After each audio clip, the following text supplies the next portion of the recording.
Selamat malam Bapak Ibu yang dikasihi oleh Tuhan. Sebelum kita merenungkan firman Tuhan, mari kita bersatu di dalam doa.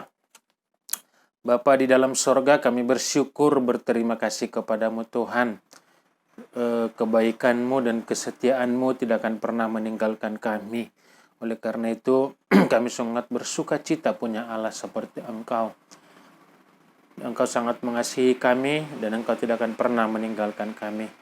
Dan pada saat ini kami rindu Tuhan yang terus tetap memberkati kami melalui firman-Mu. Mari Tuhan menguduskan dan menyucikan hati dan pikiran kami. Dan kami dapat memahami, mengerti firman-Mu, memegangnya dan melakukannya dalam kehidupan kami sehari-hari. Dalam Kristus Yesus kami berdoa. Amin. Firman Tuhan bagi kita pada saat ini dari Roma pasal 12, ayat yang pertama sampai dengan ayat yang ke-8. Roma pasal yang ke-12, ayat yang pertama sampai dengan ayat yang ke-8, firman Tuhan. Karena itu saudara-saudara, demi kemurahan Allah aku menasihatkan kamu, supaya kamu mempersembahkan tubuhmu sebagai persembahan yang hidup, yang kudus, dan yang berkenan kepada Allah. Itu adalah ibadahmu yang sejati. Janganlah kamu menjadi serupa dengan dunia ini, tetapi berubahlah oleh pembaharuan budimu, sehingga kamu dapat membedakan manakah kehendak Allah, apa yang baik, yang berkenan kepada Allah, dan yang sempurna. Berdasarkan kasih karunia yang dianugerahkan kepadaku, aku berkata kepada setiap orang di antara kamu, janganlah kamu memikirkan hal-hal yang lebih tinggi daripada yang patut kamu pikirkan. Tetapi hendaklah kamu berpikir begitu rupa, sehingga kamu menguasai diri menurut ukuran iman yang dikaruniakan Allah kepada kamu masing-masing. Sebab sama seperti pada satu tubuh kita mempunyai banyak anggota, tetapi tidak semua anggota itu mempunyai tugas yang sama.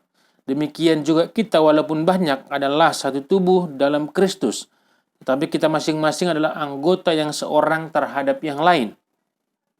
Demikianlah kita mempunyai karunia yang berlain-lainan menurut kasih karunia yang dianugerahkan kepada kita. Jika karunia itu adalah untuk bernubuat, baiklah kita melakukannya sesuai dengan iman kita. Jika karunia untuk melayani, baiklah kita melayani. Jika karunia untuk mengajar, baiklah kita mengajar. Jika karunia untuk menasihati, baiklah kita menasihati. Siapa yang membagi-bagikan sesuatu, hendaklah ia melakukannya dengan hati yang ikhlas. Siapa yang memberi pimpinan, hendaklah ia melakukannya dengan rajin. Siapa yang menunjukkan kemurahan, hendaklah ia melakukannya dengan sukacita.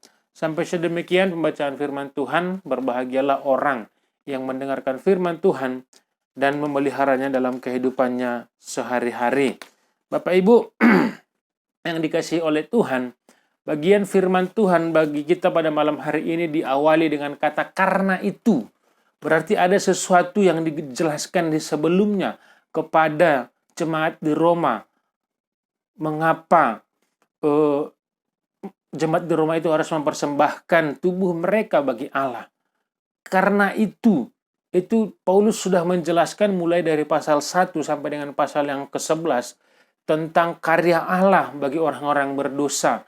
Karya Allah bagi orang-orang durhaka. Karya Allah bagi orang-orang yang harusnya mati di dalam maut, tetapi oleh karena kemurahan, oleh karena anugerah Allah di dalam Kristus Yesus yang telah mati di kayu salib, sehingga orang-orang yang percaya itu beroleh keselamatan, sekalipun mereka itu bukan bangsa pilihan Allah, bukan bangsa Yahudi, tapi oleh karena kemurahan dan anugerah Allah yang besar, mereka dikasihi dan diberkati dan diselamatkan oleh Allah. Nah, itulah karya Tuhan yang dinyatakan bagi jemaat di Roma. Karena itu, karena Allah sudah terlebih dahulu mengasihi kita, karena Allah sudah terlebih dahulu memberkati kita, menyelamatkan kita, demi kemurahan Allah. Jadi demi kemurahan Allah yang sudah Allah nyatakan itu kepada kita, Paulus katakan persembahkanlah tubuhmu sebagai persembahan yang hidup. Ini membandingkan dengan persembahan orang percaya dengan persembahan yang secara umum dipahami di dalam bangsa Yahudi. Orang Yahudi menurut peraturan hukum Taurat itu mempersembahkan binatang. Binatang itu disembelih mati dan dikorbankan. Tetapi bagi orang percaya yang sudah ditebus oleh karya Kristus, yang dipersembahkan bukan korban binatang sembelihan bakaran, tetapi mempersembahkan hidupnya, bukan mempersembahkan sesuatu yang mati, tetapi mempersembahkan sesuatu yang hidup. Yaitu apa? Hidup orang percaya, hidup orang Kristen harus diberikan untuk bekerja, melayani Tuhan, memuliakan Tuhan dan menyenangkan Tuhan di dalam hidup kita. Melalui apapun, melalui profesi kita. Maka profesi yang kita miliki itu adalah sarana, saluran bagi kita untuk melayani Tuhan. Melayani orang-orang di sekitar kita untuk memuliakan Tuhan. Untuk memuliakan Allah di dalam hidup kita. Dan kemudian dilanjutkan, janganlah kamu menjadi serupa dengan dunia ini, tapi berubahlah menurut pembaharuan akal budimu. Artinya orang-orang percaya, orang Kristen itu tidak boleh mengikuti gaya hidup di tengah-tengah dunia ini. Memang kita dahulu adalah orang-orang berdosa yang hidup secara duniawi. Tetapi ketika kita ditebus, hidup kita dibaharui oleh Tuhan menjadi hidup yang baru. Oleh karena pembaharuan yang dilakukan oleh Tuhan, maka kita juga harus berubah. Memperbaiki diri menjadi pribadi yang lebih baik di dalam Tuhan. Jika dahulu kita suka melakukan dosa, maka sekarang meninggalkan dosa. Dan cara-cara hidup kita yang dulu menurut dunia ini, sekarang kita harus meninggalkannya. Memperbaharui diri seturut dengan firman Tuhan di dalam hidup kita. Supaya apa? Hidup kita ini berkenan kepada Tuhan. Dunia ini selalu diidentikan dengan daging dan dosa. Maka hidup kita harus meninggalkan keberdosaan kita, kedagingan kita, menjadi hidup kudus. Karena memang itulah yang berkenan bagi Tuhan. Itulah yang dikehendaki oleh Tuhan di dalam hidup kita. Nah, kemudian apa? Untuk mempersembahkan yang berkenan kepada Tuhan, itu harus menurut porsi yang dipercayakan Tuhan bagi kita. Paulus katakan, janganlah kamu memikirkan hal-hal yang lebih tinggi yang patut kami pikirkan. Artinya apa? Sadar dirilah, rendah hatilah. Kadang kelemahan kita adalah kita menginginkan sesuatu hal yang lebih tinggi. Kita memikirkan sesuatu hal yang lebih tinggi yang tidak dapat kita lakukan, yang dapat kita pikirkan. Dan yang lebih sering lagi, kita ingin menjadi seperti orang lain. Kita melihat orang hebat di dalam melayani, menyampaikan firman Tuhan. Kita ingin seperti mereka. Kita melihat orang yang hebat di dalam bernyanyi. Kita ingin seperti mereka. Paulus mengingatkan, jangan kamu memikirkan melebihi apa yang ada padamu. Tuhan sudah menganugerahkan, mengaruniakan menurut ukuran yang menurut pandangan Tuhan yang bisa kita kerjakan. Maka kita harus mengerjakan seturut dengan ukuran iman yang kita berikan. Kita diciptakan Tuhan menurut fungsinya masing-masing. Kita diciptakan, dianugerahkan Tuhan menurut karunia masing-masing untuk melakukan pelayanan dan pekerjaan Tuhan. Seturut dengan karunia yang dianugerahkan Tuhan bagi kita. Maka Paulus katakan, kerjakanlah itu. Jika engkau mempunyai karunia bernubuat, maka bernubuatlah menurut iman. Jika engkau punya karunia memimpin, maka memimpinlah. Jika engkau memberi, maka ikhlaskanlah apa yang kamu berikan. Artinya apa? Kita mengerjakan seturut dengan karunia Tuhan yang diberikan. Jika kita iri melihat orang yang sanggup memberi banyak, maka sebenarnya kita sedang memikirkan hal-hal yang lebih besar yang dapat kita kerjakan. Tuhan tetap memandang sekecil apapun karunia yang dapat kita miliki untuk kita persembahkan kepada Tuhan. Maka kerjakanlah itu dengan ikhlas, dengan tulus. Untuk apa? Memuliakan Tuhan di dalam hidup kita. Karena semua karunia yang dianugerahkan Tuhan bagi tiap-tiap orang itu saling melengkapi, saling membutuhkan, dan saling bekerja sama untuk memuliakan Tuhan di dalam hidup kita. Maka salah satu sikap yang harus kita miliki dalam hidup kita adalah apa? Kita harus rendah hati, menyadari kapasitas kita, menyadari potensi kita, dan mensyukuri apa yang kita miliki, dan yang kemudian apa? Mempersembahkan apa yang kita miliki kepada Tuhan.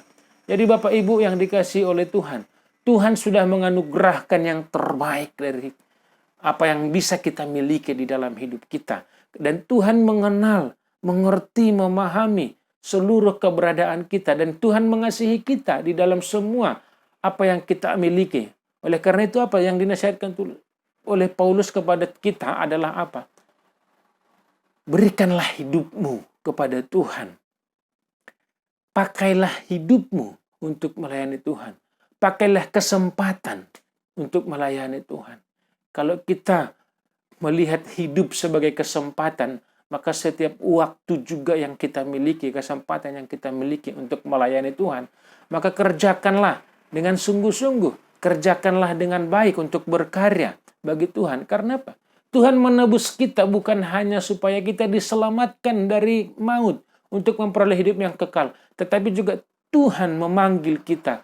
Tuhan menyelamatkan kita, ditebus untuk berkarya bagi kita. Dan kita berkarya itu bagi Tuhan sebagai ucapan syukur kita atas anugerah Tuhan yang ajaib bagi kita. Tuhan tidak akan pernah menuntut sebelum Dia terlebih dahulu memberkati.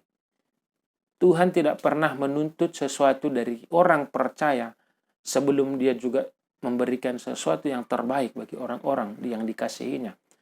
Maka Bapak Ibu yang dikasihi Tuhan, jika kita mengenal cerita si malin kundang anak durhaka yang tidak melihat kebaikan orang tuanya, tidak mengingat kebaikan orang tuanya, jika ada orang percaya yang tidak berkarya bagi Tuhan, padahal Tuhan sudah begitu baik memberkati hidup kita, kita bisa mengatakan bahwa orang-orang percaya yang tidak bersyukur, yang tidak mempersembahkan hidupnya bagi Tuhan, yang tidak mengingat karya dan kebaikan Tuhan, mungkin juga orang percaya kita adalah orang-orang percaya yang durhaka bagi Tuhan.